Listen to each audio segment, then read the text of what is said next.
Ouais, il est potox, c'est Antox, et bienvenue dans cette nouvelle vidéo consacrée à la critique de l'épisode 21 des Apprentis Aventuriers saison 7. Comme d'habitude, ça va spoiler de partout, donc je vous invite à regarder l'épisode de votre côté dans un premier temps, et ensuite à revenir sur cette vidéo pour qu'on puisse en discuter tous ensemble. Après ce long week-end, nous sommes de retour à la cérémonie d'élimination qui finalement aura bien lieu, puisque tu te demandais qu'est-ce qui allait se passer vu que Vivian et Alex les ont braqués en pleine nuit la veille. Mais au final ça leur a pas porté préjudice puisque Laurent avait dit en début d'épisode, donc vraiment d'entrée de jeu, qu'ils allaient devoir voter. Donc c'est vraiment une cérémonie traditionnelle. D'ailleurs je sais pas s'il avait l'info à ce moment là ou s'il avait laissé couler, mais ça reste assez louche quand même. Et puis Laurent qui fait un tour de table un petit peu à son habitude. Vivian qui s'était excusé à demi-mot on va dire auprès de Beverly, donc c'était quand même plutôt cool, même si bon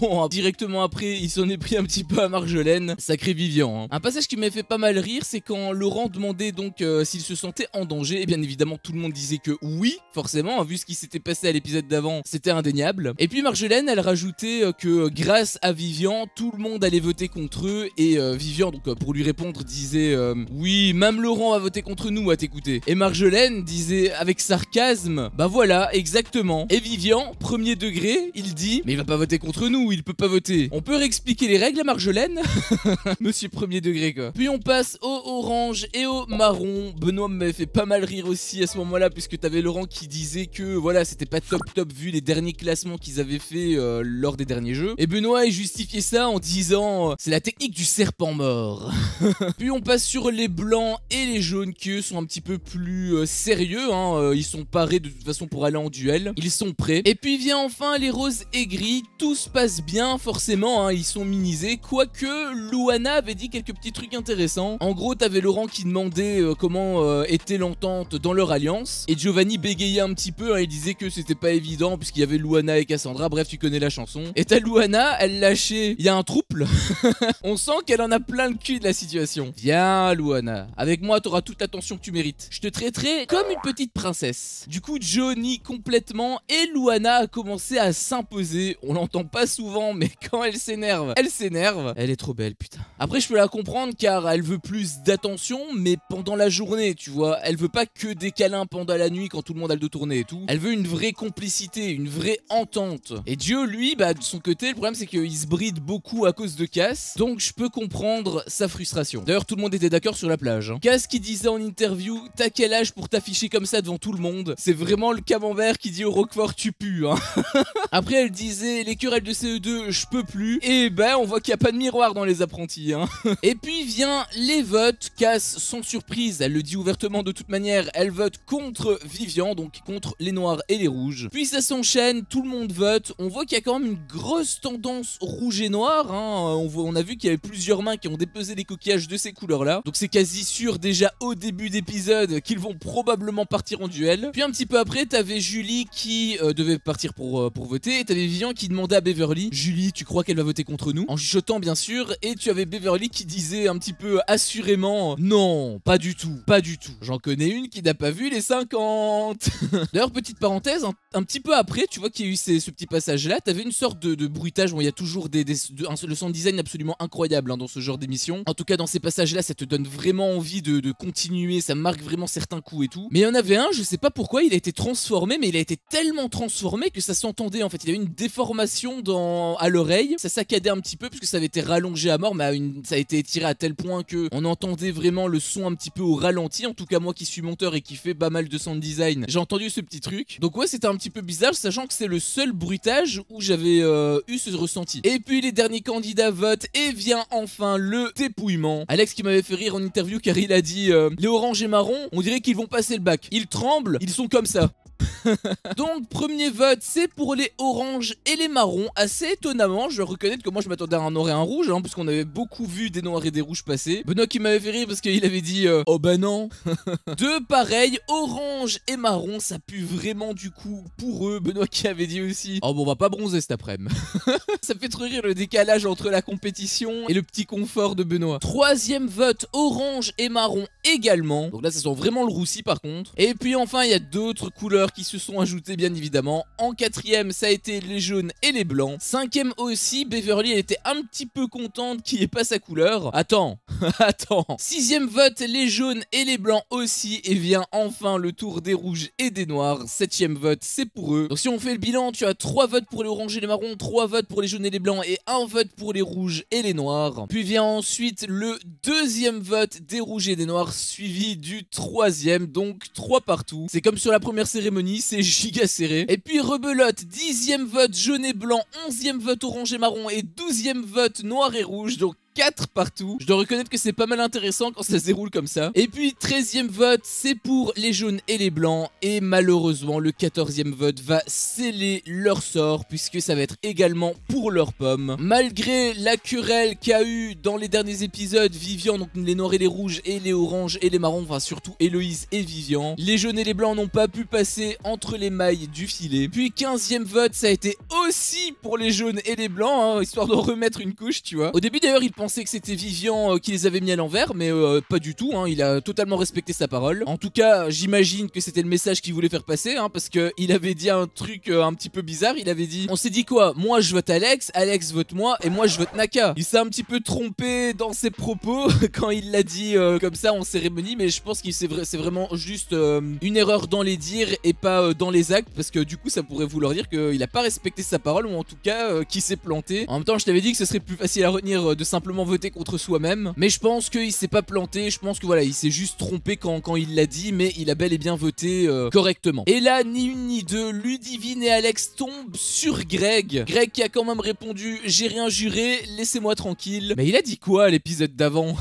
Et du coup, dernier vote, si c'est les jaunes et les blancs, ça veut dire que c'est les gris et les roses qui devront les départager, sinon ce sera la couleur simplement du coquillage. Et la couleur en question est les rouges et les noirs, donc ce sont les jaunes et les blancs et les rouges et les noirs qui partent en duel. Ludivine elle jubilait un petit peu parce que voilà, elle voulait que ce soit les noirs et les rouges qui les accompagnent. Par contre, si elle se met avec Greg, je pense pas qu'elle sera très contente. Greg qui était dégoûté en interview parce que bah, s'il avait pas trahi sa promesse, enfin s'il y avait vraiment promesse, parce que encore une fois je sais pas d'où ça sort hein, cette histoire, ça a pas été filmé, et comme je t'avais dit en plus à l'épisode dernier, ça n'a pas vraiment de sens en fait qu'il ait fait un pacte, et bien ça aurait été une égalité parfaite, et du coup ça aurait été au gris et au rose de les départager. Bon, après il disait que Gab allait les sauver, etc. Non non non, je peux t'assurer que Cass et que Joe les auraient bien enfoncés comme il faut, ils partaient quoi qu'il arrive. Alex qui s'était énervé, il s'était même levé, hein, je me demandais ce qu'il allait faire carrément, se battre contre un homme de 50 ans. J'avoue que j'ai pas du tout aimé son comportement. Bon, après c'est Alex, on le connaît, il a le sang chaud, mais Greg n'a pas spécialement bien réagi non plus, hein. Il a dit rentre chez ta mère. Donc là Alex qui était déjà bouillant, il saute plus, hein, il bondit carrément. Heureusement que Naka était là pour l'arrêter. Après quelque part je peux comprendre Greg parce que bah il a été irrespectueux, il lui a juste rendu l'appareil. Vivian qui disait en interview, Alex il était persuadé que personne allait les mettre, et ben on l'a mis, tant pis pour lui, c'est l'arroseur arrosé. Mais attends, il était pas en pacte avec lui, il a respecté sa parole, etc. Mais parce que oui, c'est vrai que je l'ai pas précisé. En fait c'est Vivian qui a incité à faire voter tout son clan, toute son alliance, les jaunes et les blancs en fait. Donc malgré leur amitié, malgré le fait qu'ils avaient un pacte, etc., il l'a respecté, bien évidemment il l'a respecté, mais il a quand même été très fourbe, j'ai trouvé, parce qu'il a joué sur ça pour inciter les autres à les voter également, et comme ça c'était eux qui partaient en duel. Alex il en veut à Greg, mais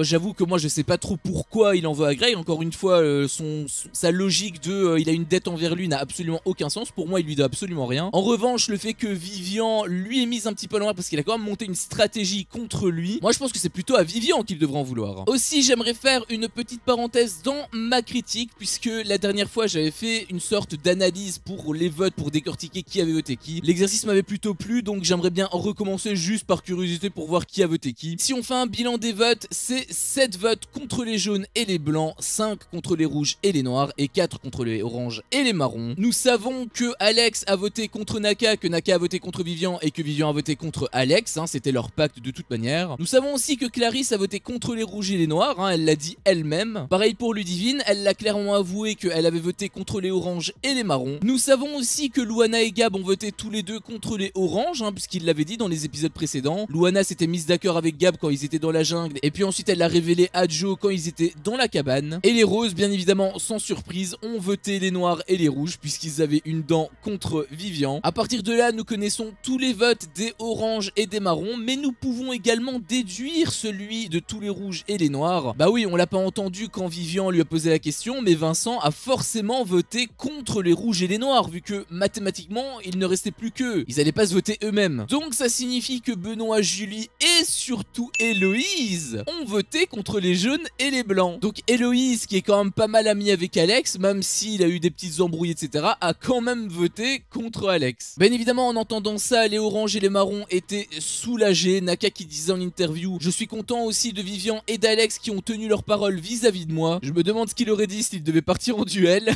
Vincent qui disait en interview: je me retrouve à partir en duel contre les blancs, je suis dégoûté, c'est pas du tout ce qui était prévu. Ah bon? Je pensais qu'avec après la fête là qui s'est passée, avec ce que Beverly avait dit, ils étaient un petit peu au courant, en tout cas ils avaient un petit peu la puce à l'oreille sur le fait qu'ils allaient être votés, sachant que de toute manière l'ambiance générale sur la plage elle était pas ouf vu qu'ils sociabilisaient pas des masses. Moi je m'attendais plutôt à ce scénario en fait. En partant, Alex qui continuait à mal parler à Greg, ça s'est un petit peu énervé. J'ai envie de dire heureusement que Greg n'est pas comme Alex, hein, parce que sinon ça en serait venu limite aux mains je pense. Et puis là j'ai pas compris. Tanaka, il serrait la main de Vivian en déclarant la guerre, il était un petit peu remonté à bloc, alors que juste avant il disait qu'il était content du pacte de Vivian et d'Alex, qu'ils avaient respecté leur parole. Qu'est-ce qu'il a? Il est sauvé, tout le monde a respecté sa parole. Il y a que Héloïse qui a voté contre Alex. J'ai pas compris pourquoi il était énervé. Alex lui il est en boucle sur Greg. Par contre Clarisse elle a dit quelque chose d'extrêmement intéressant, puisqu'elle a dit: Vivian a retourné sa cabane contre nous et tu t'en prends à Greg qu'on connaît depuis 2 jours. Merci. Et du coup Alex a enfin ouvert les yeux puisqu'il appelle Vivian. Il commence à avoir une grosse embrouille d'ailleurs entre eux. D'ailleurs pendant qu'ils étaient en train de s'embrouiller, on voyait en arrière-plan un gars, je sais pas c'était qui, je pense que c'était Naka ou peut-être Greg, je sais pas, mais il était en train de se baigner tranquille alors que t'avais au premier plan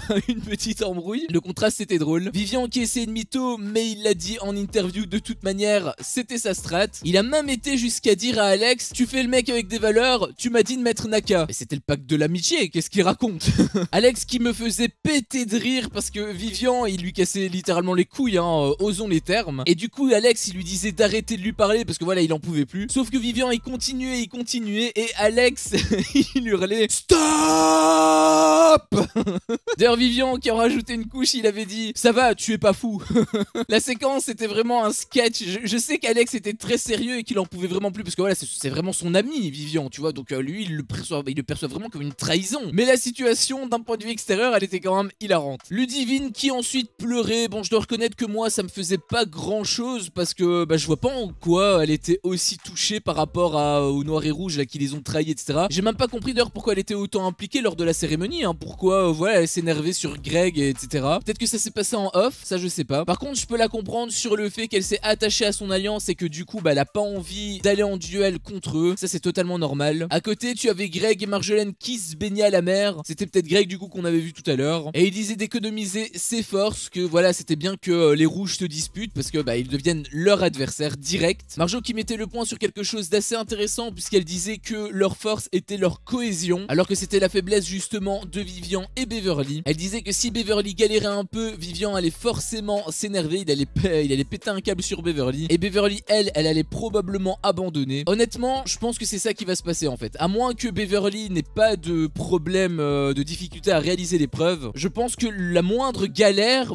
peut faire vraiment vriller Vivian, et comme Beverly elle est un peu dans le même mood, elle a un petit peu le même caractère que Vivian, ça peut péter de partout. Évidemment il va plus s'occuper du feu avant son duel, ça c'est totalement normal, hein. Et pendant que les jaunes et les blancs sont tristes de devoir s'affronter, Marjolaine elle en veut à Vivian, hein. Comme elle a dit, elle était sans filtre, elle lui dit tout ce qu'elle a sur le cœur. On sentait qu'elle était sincère, alors que Vivian lui il sautait un petit peu de sa gueule. Il disait les gens nobles ils sont susceptibles, c'est les gens qui ont plein de caviar dans les poches. Je sais pas si c'est volontaire, je pense pas, mais c'est extrêmement intelligent de sa part parce qu'en fait il essayait un petit peu de l'énerver pour la déstabiliser dans l'épreuve. Il pointait un petit peu ses faiblesses pour qu'elle manque un petit peu de confiance en elle et qu'elle échoue. Comme je t'ai dit, je pense pas qu'il ait réfléchi comme ça, c'est pas non plus très sportif, mais par contre c'est extrêmement malin de sa part. Beverly, on voyait qu'elle voulait en découdre également en interview. Elle se foutait bien évidemment de la gueule de Marjo avec Vivian, mais quand Marjolaine lui a révélé qu'elle ne supportait pas sa voix, là ça a été le choc, elle a été complètement montée à bloc, puisque bien évidemment ça révèle ouvertement qu'en fait elle ne les aimait pas depuis le début. Bon, soit je pense pas qu'elle ne les aimait pas, je pense qu'elle est surtout énervée que ça se déroule comme ça, et aussi on va pas se mentir, avec les deux énergumènes qu'elle devait se taper depuis le début, je trouve qu'elle s'est montrée très patiente. Bref, les alliances se préparent, les tensions s'apaisent un petit peu, en tout cas au début, jusqu'à ce que Greg se range du côté des rouges en disant qu'elle était immature de rester en boucle sur ça alors qu'elle avait 42 ans, en parlant donc de Marjolaine bien évidemment. Et du coup, face à cette désolidarisation, Marjolaine décide de se retourner contre Greg. Ça je l'avais vraiment pas vu venir, d'autant plus qu'elle disait juste avant que voilà, la cohésion c'était vraiment leur force et tout. Elle menaçait même d'aller sonner la cloche, Vivian qui disait mais elle ira jamais, elle fait ça pour se faire remarquer, un petit peu pour la provoquer et donc pour l'inciter indirectement à aller sonner la cloche. Marjo qui avait l'air déter, elle s'y dirige dangereusement et Greg finit enfin par lui courir après. Il en a fallu du temps. Et Vivian conclut cet épisode en disant en interview: mais sonne cette cloche Marjolaine, sonne-la cette cloche. Bien sûr, si elle sonne la cloche, lui il sera le premier avis puisque du coup il devra même pas aller en duel, il sera directement sauvé. Donc j'espère qu'elle ne va quand même pas sonner la cloche. Je pense pas qu'elle va la sonner, je pense quand même que Greg va réussir à la calmer. Quoi qu'il en soit, il faudra attendre demain pour savoir ce qu'il va se passer. Bref, c'était mon avis sur cet épisode, un épisode qui était excellent parce qu'il s'est passé pas mal de choses. Première partie, il y a eu la cérémonie des votes qui était un petit peu longuée quand même, notamment avec les tours de table etc, mais ensuite ça s'est quand même pas mal accéléré et c'est devenu vraiment intéressant quand on a vu vraiment le dépouillement et tout. Il y a eu des embrouilles qui étaient quand même parties assez loin, on sentait que c'était réel quand même ces embrouilles là, quelque part c'était intéressant de notre point de vue parce que bah du coup voilà, ça nous faisait du divertissement. Mais après bon, les comportements des deux parties, même j'ai envie de dire, je trouve qu'ils étaient pas professionnels. Après bon, ils ont été un petit peu choisis, en tout cas Alex a surtout été choisi parce qu'il a le sang chaud, on le connaît. Et puis la deuxième partie, il y a eu aussi quelques embrouilles, c'était pas mal drôle à certains moments, il y a eu des petits retournements de situation, j'avoue que moi je m'y attendais pas du tout. De manière générale, je reste sur une très bonne note sur cet épisode, c'était quand même assez divertissant et il faut dire aussi assez plaisant. Par contre la fin d'épisode elle est assez surprenante, donc je dois avouer que j'ai hâte d'être à demain pour découvrir ce qui va se passer. Sur ce, cette vidéo s'achève ici. Si mon contenu te plaît, fais-le moi savoir en me laissant un énorme pouce bleu. À chaque fois que je vois ça, je vois que mon contenu plaît et donc moi ça me motive à continuer. Si t'es pas encore un peu tox, qu'est-ce que tu attends pour me défoncer ce gros bouton rouge? N'hésite pas à activer la cloche pour ne rien louper et je te dis à la prochaine pour une prochaine vidéo. Ciao.